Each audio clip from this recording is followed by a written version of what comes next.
अविनाश ने जो किया, मुझे ऐसा लगता है कि उसने अपनी फुटेज के लिए, लाइमलाइट बटोरने के लिए, ये उसका एक गेम प्लान भी हो सकता है। उसके लिए उसने मेरी इज्जत के बारे में नहीं सोचा और बेबुनियाद झूठे इल्ज़ाम उसने लगाए। जो क्या बोल रहे हैं, जब मैं घर से बाहर निकली और मैंने वीडियोस देखे, तब मुझे पता चला कि अच्छा, पीठ पीछे ऐसा बोल रहे थे करण। तो मुझे बड़ा बुरा लगा, हर्ट हुआ करण की बात सुन के कि वो इतने सीनियर हैं, दोस्त बनने के लायक ही नहीं है, क्योंकि उस इंसान पे भरोसा ही नहीं किया जा सकता। जो इंसान अपने शब्दों पे नहीं रह सकता, जिस पे हम ट्रस्ट नहीं कर सकते, उससे हम दोस्ती कैसे करेंगे? तो मुझे नहीं लगता मेरा रजत की कभी दोस्ती हो सकती है, क्योंकि वो पलटू है। आपसे ये जानना बढ़िया। कौन पार्टी लगा है? अब भी याद आ रहा है। अच्छे लग रहे हैं। हाँ, तो मुझे रेडी। चार किस तरह की जर्नी रही बिग बॉस की? बहुत अच्छी रही, बहुत अलग एक्सपीरियंस था, एकदम लाइफ टाइम एक्सपीरियंस। अच्छा लगा, सफ़र अच्छा था। ऑल्सो आपके कई सारे मोमेंट्स हुए हैं रजत के साथ में, आपने बाहर आके देखे होंगे, काफी ट्रेंडिंग पे भी थे। तो क्या कहेंगी, लाइक रजत के साथ जो फ्रेंडशिप है उस बारे में क्या कहेंगी? रजत से कभी भी दोस्ती नहीं हुई मेरी, हमेशा मतलब बातचीत होती थी, फिर हमारा झगड़ा हो जाता था, फिर मैं रोती थी, वो चुप करवाता रहता था। तो रजत ऐसा है कि वो अपनी बात पे कभी रहता नहीं है, हमेशा मुकर जाता है। ये जो उसको पलटू और यू टर्न का जो टैग मिला है ना, वो एकदम परफेक्ट मिला है, क्योंकि वो अपनी बातों पे कभी नहीं रहता है। वो सबको यहाँ आपको बोलेगा कि हाँ भाई मैं तुम्हारे साथ हूँ, पीछे पलट के उसको भी बोलेगा कि हाँ भाई मैं तुम्हारे भी साथ हूँ। तो वो कब कहाँ है, क्या कर रहा है, क्यों कर रहा है, उसको खुद ही पता नहीं है। और ये जो उसकी आदत है कि जैसे मेरे साथ वो करता था कि पहले मुझे हर्ट करता था, मेरा मजाक उड़ाता था, पीठ पीछे भी जाके सबके साथ मेरा मजाक उड़ाता था, फिर वापस मुझसे बात करने आ जाता था, है ना। और जब मैं रोती थी, चुप करवाता था, तो यही चीज़ें रिपीटेटिव हो रही थी। तो मुझे ऐसा लगता था कि ना, मेरे साथ रजत जो है बहुत ही फ़ायदे के लिए, ये समीकरण वाला रिश्ता होता है ना, वैसा था कि मुझे वो रजत चोट भी मारता था और फिर मलहम भी लगाता था, फिर चोट मारता था, फिर तकलीफ़ पहुंचाता था अपने शब्दों से, और फिर मलहम लगाता था। तो ऐसे इंसान से दूर रहना बेहतर है, जो आपके साथ है पर आपके पीठ पीछे आपकी बुराई कर रहे हैं, आपका मजाक उड़ा रहे हैं।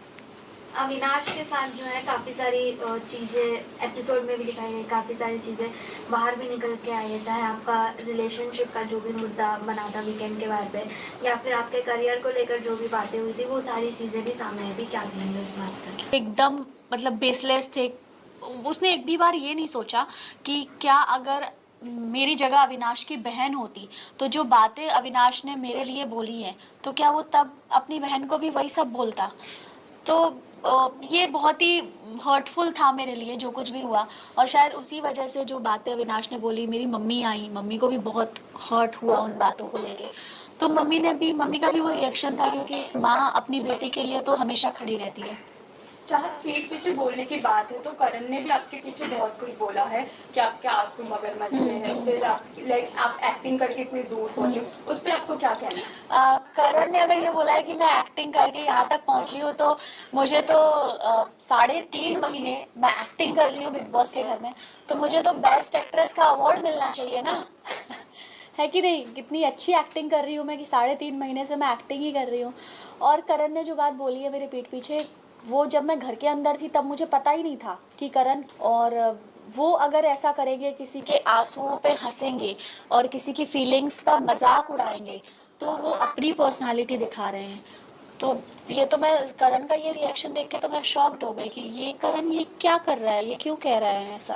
जब आप घर के अंदर गए तब आपकी और विवियन की फाइट देखी गई, कहीं ना कहीं विवियन काफी ज्यादा पॉपुलर थे, ये वजह थी विवियन से फाइट करने की, ऐसा ऑडियंस का कहना है। आपका क्या टेक है इस पे? विवियन से मेरी फाइट होती थी वो इसीलिए स्टार्टिंग में, क्योंकि विवियन जो हैं वो बहुत सीनियर आर्टिस्ट हैं, और इसीलिए लोग उनसे सवाल जवाब नहीं करते थे, सब लच के दब के झुक के रहते थे विवियन के सामने।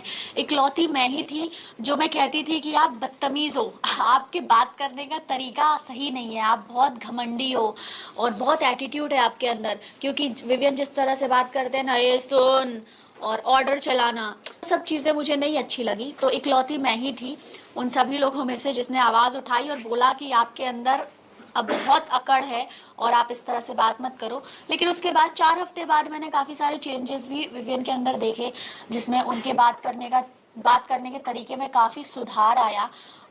उनका वे ऑफ टॉकिंग बहुत बदल गया टुवर्ड्स मी। और भी लड़कियों के साथ, जैसे श्रुतिका को भी यही शिकायत थी, शहजादा को भी यही शिकायत थी कि विवियन का बात करने का तरीका बहुत ही गलत है, मतलब लहजा बहुत ख़राब है, तमीज़ नहीं है बात करने की। बात करते हैं तो ऐसा लगता है कि ऑर्डर सुना रहे हैं, है ना। तो बदलाव देखे मैंने विवियन के अंदर। एंड विवियन की वाइफ के जाने के बाद तो मैंने विवियन में बहुत सारे चेंजेस देखे।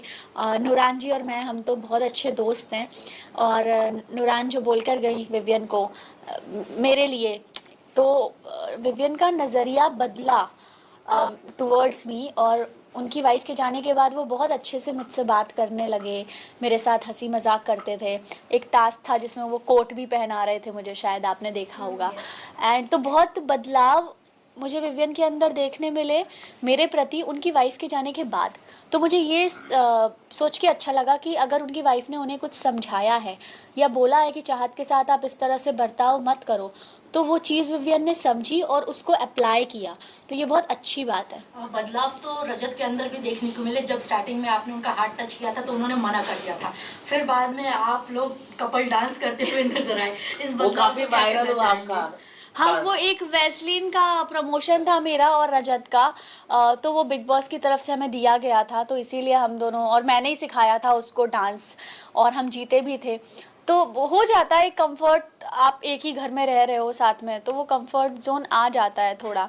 तो रजत के नेचर में भी काफ़ी चेंजेस थे। पहले वो बहुत ज़्यादा गुस्सा करता था, छोटी छोटी बातों पे भड़क जाता था, फिर वो थोड़ा काम हुआ, उसने रिएक्ट करना थोड़ा कम किया। पर कुछ चीज़ें हैं जो कि मैंने बताई जो कि मुझे रजत की बिल्कुल पसंद नहीं है। बट चाहत, आपने जो लास्ट आपका ये था टास्क, आपने कट जो था काटने वाला, उसके अंदर आपने रिश्ते रजत के साथ ही काटे, बट बाहर आके राहत मोमेंट नजर आ सकता है फैंस को कभी? रजत ना कभी मेरा दोस्त था और ना ही बन सकता है, ना मैंने उसको कभी रजत भाई बोला है ना। तो भाई भी मैंने रजत भाई कभी करके उसको बोला नहीं। तो मुझे ऐसा लगता, मम्मी जी ने तो बोला दोस्त है ना। क्या नहीं है दोस्त, वो